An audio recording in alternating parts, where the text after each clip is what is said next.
Martin. I really do appreciate it, and great advice on doing the train line. No question about it. That it is a tricky and annoying thing to do, and it's much trickier and more annoying if you have to do it later. Yes, absolutely. Drilling the holes after all the boards are in place is really, really painful. And at that point, if you're smart, and I've kind of learned how to do this, is that you don't drill the holes, you just cut a notch in it and drop the wire in, forget about it, and cover the notch up and say, I didn't see anything, I didn't do it. All right, so next up is Bill Davis, and this is going to be a new one. This is another one of our build-alongs. Cool. And this one is going to be of a Labelle kit, closed vestibule baggage car. And Labelle has offered a 25% discount to all the modelers who want to build this model along with Bill. And this is Bill's first evening to build this car. And Bill, I can't thank you enough for doing this for us, and turn it over to you, sir.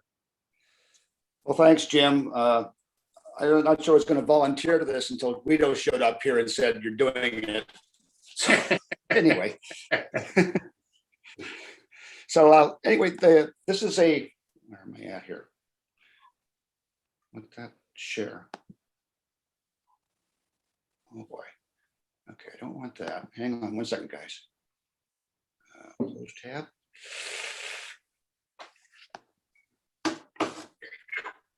All right.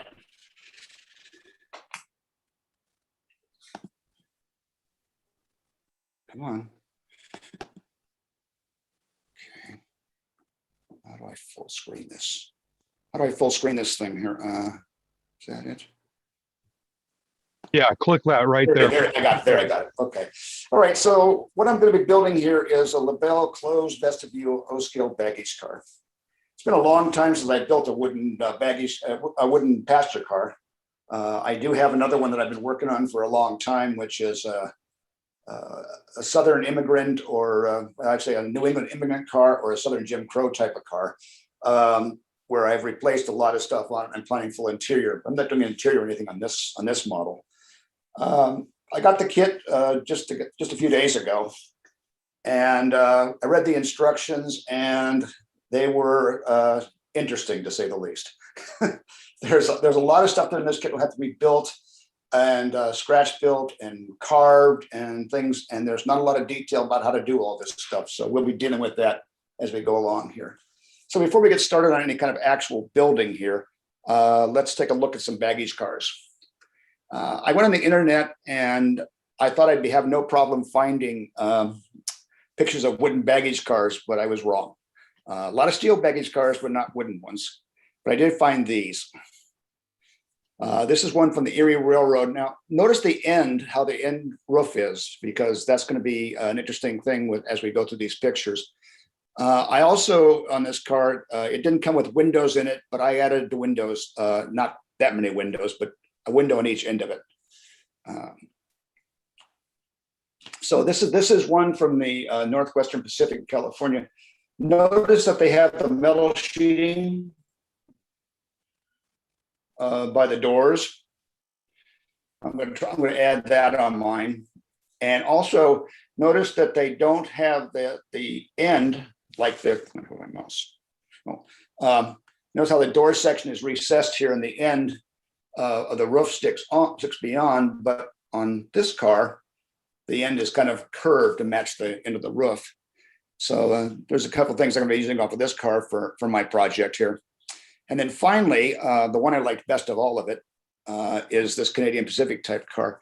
And once again, look at how their end is. They have the end, the side part of the clear story area is not curved like the other two are, and the end is pretty straight. That's the easiest end to build. And Jim sent me an email. Some guy was asking how I was going to do the curving of the roof. And to be honest with you, I haven't decided just yet. I have lots of different options for doing it, but I have to keep in mind that we don't all have the power tools and things that I have. And so I'm going to do it probably with a lot of filing and stuff like this. But which one of these three combinations of roof ends I'm going to do is still up in the air. So let's take a look at this. Look at this thing. Before that, there's a couple articles I found that were quite helpful in learning about building this car. One was in O-Scale Trains, November, December 2007 issue. And a gentleman built an Erie version, and he put the windows in the side of it. And so I read that article. There was also a real scale baggage car. Unfortunately, you can't get on Railroad Line Forum anymore. I don't know what's going on, if they're just working on it or changing it, or it's gone away or what, but I get the error message that it's not available, or, you know, we're steaming up or whatever. So I'm not sure what's going on with Railroad Line Forum, but I hope that article comes back, because there's a lot of really good information in that one. But my favorite article for this is in the May 1967 issue of Railroad Model Craftsman. Paul Larson, one of my model railroad heroes, did this article on building a branch line combine. And he went through quite a bit of the process of building it. But the best part of this article is he had drawings of the underframe, and he showed how he made all the underbody detail parts and stuff. Now, this is 1967, so technology is way different than what we got going on here today. But still, I mean, this is a pretty impressive car that he built for that period. I mean, you look at the detail he has on this thing, and if you get a hold of this issue and look at the article, the full underframe is done. Everything is pinned in place, like Martin was talking about doing, and it's just a really beautiful model. So this is what's in the box. It's pretty frightening when you first look at it and drag all this stuff out there and spread it all out and go, oh my gosh, what is all this stuff? So these are the sides. This is the underframe. This is the different castings. This is all the end pieces. This is the doors and some of the siding and that kind of stuff. This is another part of the underframe. This is supposed to be used for the truss rods, but I don't think I'm going to use that for the truss rods. But that's what they gave you for the truss rods. Although I do like using fish line for truss rods. I'm going to do that. Now, the interesting thing about these kits is back in the day, I built some of the HO versions of this, and they weren't laser cut. But this one, the door openings are laser cut. You can see this little piece right here. This is the end trim for the roof, and these are templates for how to carve the roof. So that was really cool. This door here, that's laser cut. The windows for the clear story, that's laser cut. So Labelle has picked up on some modern day technology, but overall, they're still, in a lot of ways, still doing it the way they did it back in the day. Any questions so far? Okay. So the first thing I did was cut window openings in the side. And I talked when the Hunter people were talking about building their bridge. One of the questions I asked is, how come you don't use jigs? Well, I use jigs for anything I have to do more than one time. I make a jig. I mean, it just took me a few seconds to take a window casting and cut that U shape out of it and mark the center of the location of the window. And actually, the other side of this has a line on it here to match that line. And take your X-Acto knife and cut that thing open. So, I mean, jigs are really handy, and I don't know why people don't do them. They're simple to build. They don't take a lot of time. You know, they're not fancy. Maybe I'll do a 15-minute segment on different kind of jigs and stuff like this sometime. So here's some close-ups, some of the details I did to put this car together. I built the sides first. As you can see, this is laser cut. You can see the burn marks from the laser. I put a strip on each side here. They give you a strip of wood for that, and it's a black colored tip. Unfortunately, they gave another piece the same color black, and I used that piece, which is a little more heavy, which I liked. So I had to come up with the pieces from my scrap collection to do the rest of the car body. So one side's got that piece, and the other side I scrounged together some parts to do the other side. So So to build this, you go back. This car here, knows the letterboard is complete, the side is complete, the door opening is complete on this, and these ends we'll modify in the future. So I first put this strip down the side here, and then I started working with the siding on here. Now I ran into some issues putting the siding on because I found out that the siding is not universal thickness. And so I had to deal with that. Also, I had to make sure that the corners would match up correctly. We'll get into that more in just a minute. So anyway, I then added this quarter round here. Now they have two sizes of quarter rounds. They have a large one and a small one. This is the small quarter round. So you glue this strip here, and then you match the quarter round to the back of the casting. I mean, of the wooden subwall. But what I did was I put the door in place behind there as I'm gluing this in. Didn't glue the door in place, just the upper part. There's a opening strip, narrow strip at the top of the car body. So you just match the back there, and then use the bottom of the door to match the bottom there, and it'll line this piece up perfectly for the door. Same thing on the other side here. Now the other thing I ran into is not all the doors openings are uniform. So I had to cut some edging off of this door here and off the bottom a little bit. So I just took off like maybe 32nd on each side. It doesn't have to fit real tight in the opening because the quarter round strips cover up any excess areas. So just make sure that it sits square and level, and you're fine. And then I added the scribe siding to the back of the door part here, in the lower part of the door. This part will be windows. On the end, they give you a 1/16 by 1/8 inch strip, and then they have the large quarter round. So I used the large quarter round. I put this strip, once again, matched the back of the car, but I added to the back of the car at this point here, I added a piece of scrap material from my collection to complete you'll see there's a thickness variation at the top of the car. So to complete that to the top of the car, I added the strip, but you don't go all the way up onto the letterboard because you need room for the roof to stick in when you put the roof on. And here's the completed side. Now I ran into some real issues here. Well, you can see it here. This is showing up a little bit here. Because the siding material was not universally thickness, I had to deal with the issue of getting the joints to not show. And anywhere where the joints did show, I used wet dry 400 grit sandpaper and sanded it. Finally, I had some Grant Line windows that I used for my size windows in here, and it's got the opening accordingly.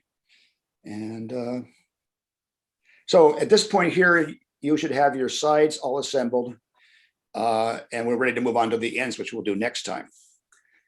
Any questions? Yeah, let me Yes, ask- we have a question. Oops, sorry. Sure. Go ahead. We have a question from YouTube. What scale are you modeling in? O scale, 1 to scale. 48. Yeah, Bill, this is Greg. You've done some of these in HO. Other than the fact that this is more modern and has laser cut, are they similar in their construction and the parts that you get from Labelle? Yes, and the white metal casting needs some serious cleaning work on them. So yes, yeah. So I think a lot of stuff Rick hasn't upgraded to more present day technology. That is not a negative to the kit because these cars can build into beautiful cars, and hopefully this will end up being that way. Now I know in this car here, like I said, I'm going to be adding those metal strips on the bottom of the bottom here. I'll be adding grab irons on each side of the doors, grab irons on the end over here, grab irons on this end over here to complete the sides and the thing. So, yeah. Okay, thank you. Yeah. Bill, you said to get the sides even thickness that you sanded. I'm assuming you sanded the backside. No. Well, yes. Yeah, I did that. But the other thing I did too is when I cut to the joint part there, I sanded the edge with, like I said, wet dry 400 grit sandpaper. I didn't actually wet the sandpaper. I used the wet dry, but I also did it on a slight bevel so that when you come together here, your front matches up real tight. Your back, you don't care if it matches up or not. Oh, and by the way, everything I glued here, I used Tight Bond original wood glue. Basically a carpenter's glue. I'm an old carpenter. So basically carpenter's glue.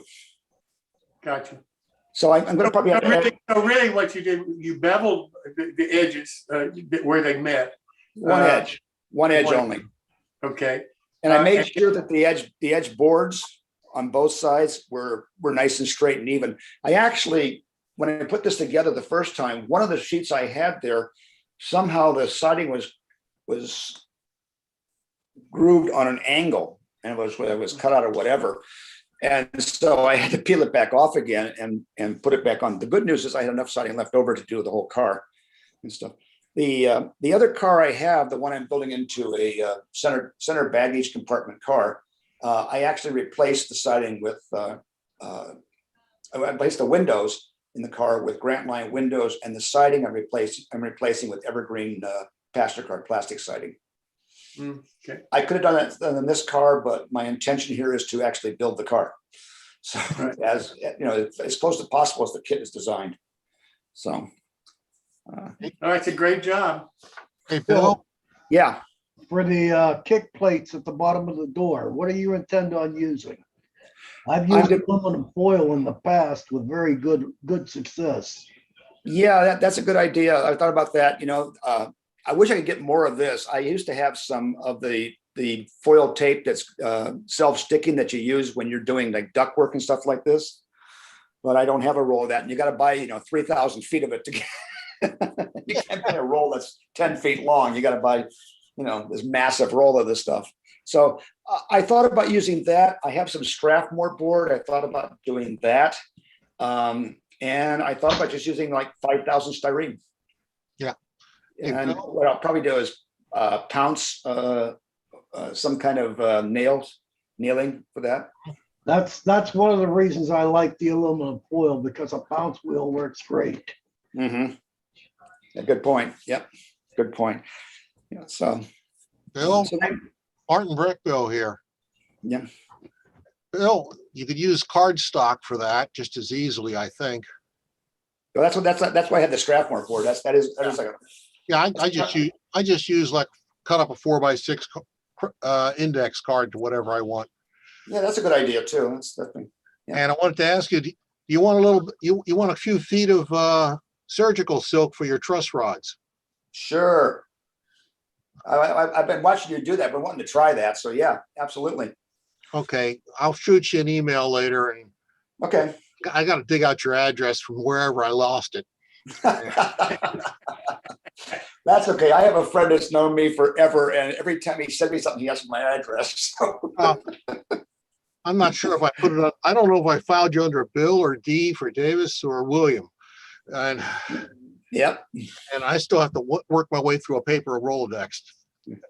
Well, the classic of that is, if you get a chance to watch if you ever get a chance to watch any of the episodes, there's this episode of WKRP in which they wanted all the addresses of all the people there, and they asked the girl who plays Bailey Quarters to do it in her address book, and she had things under the most bizarre things for who they were, like one of the guys that did, so he's under disc jockey. It's just nobody's under their real name. It was pretty bizarre. Anyway. Your comments about the laser cutting is being a little bit off here and there. The last Labelle kit I built was the gondola about 16, 18 months ago. And I thought, oh, great, it's laser cut. It'll be perfect. And everything worked great until I went to drop the ends in between the two sides.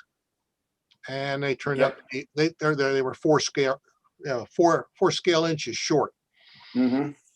Well, okay. Well, they matched. Both ends were exactly the same size, but they were not the right size. So, laser cutters are great, and they're great at making stuff repeatedly the same way. But just like everything else, you can still get it wrong. Right. Exactly. So I was curious how the baggage car, passenger cars turned out. I've got an early Penzi baggage car on my list of do it someday list. So it's gonna be a wooden one? Oh, yeah. It's, Martin, it's a nice kit. The only thing I would do differently is I replace the siding with styrene. Yeah. I work with styrene like once a year if I'm careful. Well, I didn't do this on this car, and I thought about doing that. When I did the Caboose article in O-Scale Trains, great magazine, by the way, in O-Scale Trains. Checks in the mail. The checks in the mail. Oh, thank you. I found at Michael's in the scrapbooking department glue sheet. Oh, okay. And I thought about putting down glue sheet on this and and then sticking all the siding down with glue sheet. Right. Yeah, it works great. And when I built the Caboose the first time, I did it all with liquid cement, and it worked out real good, except that the liquid cement caused the siding to suck in between all the framing. So I found out by doing it with the glue sheet, I didn't have that problem. That's a nice tip. That's a nice idea. I'm gonna have to And, try. and on top of that, you get 40% off of the coupon. Well, Bill, I want to thank you so much for tonight. That's a great bill. And I look forward to the next segment of this next week. And when is that? Next The, week, you said? Yeah, well, it's every week on the same Wednesday, so it's a week from today. Okay.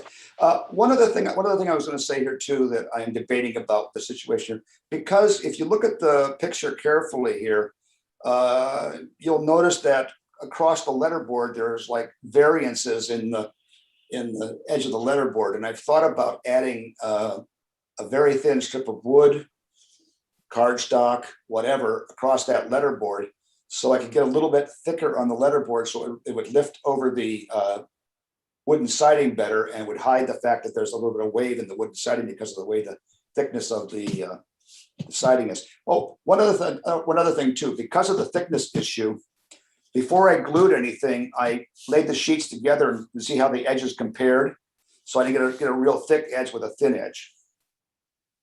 So, and pretty much it all worked out pretty well. And if I had one where there's a minor difference in thickness, I would be able to sand the backside of that a little bit, so that when I laid it on my flat surface, that it looked like the same thickness when it went together. Because you really don't want that siding to be at different levels across the side of the car. That'll really look ugly. Yeah, it sounds like a strip of cardstock across to make a new letterboard or increase the thickness of the letterboard would be in order. Yeah. See, I was at your house just the other day discussing that. Anyway. Hey, all Bill, right, well, hey, Bill, we got two more questions. One Okay. one from YouTube. Okay. Is this 2 or 3 rail? Oh, this is 2 rail, probably P48. Okay. But it could, second- but hold it, wait a second. Oh, I know where But Jim's going. But Bill, the same Yes. car with 3 rail trucks and couplers will work, right? Oh, yeah. Yeah. So while you're building it to 2 rail scale, probably P48, there's no reason that a modeler with a 3 rail layout couldn't run this car on that layout. Yeah, the only thing that would be different would be how you mount the couplers, which I'm not even sure how I'm going to mount the couplers myself. I know that when Paul Larson mounted the couplers on it, on his, he mounted them with a little bracket, and they actually pivoted underneath the car, and not a lot, but enough to be able to deal with the curve issue on a layout. Right. Probably in the real railroads, those couplers had a little bit of swing to them too, like that. The way Larson did it was very similar to the way trolley cars were done, except of course not that full across the end swing of the couplers. Right. What's the other question, Ed? The second question is I actually bought the combine. How would you do the passenger windows? In the way Labelle did it, or what I did with what I'm doing with a model? I would say the both. way Labelle did it. I also wound up doing the older 50-foot open platform version? Well, listen, we just don't have time for any more tonight. Well, I can answer that real quick. Labelle Okay. cuts the windows in for you, so it's not an issue. All right. But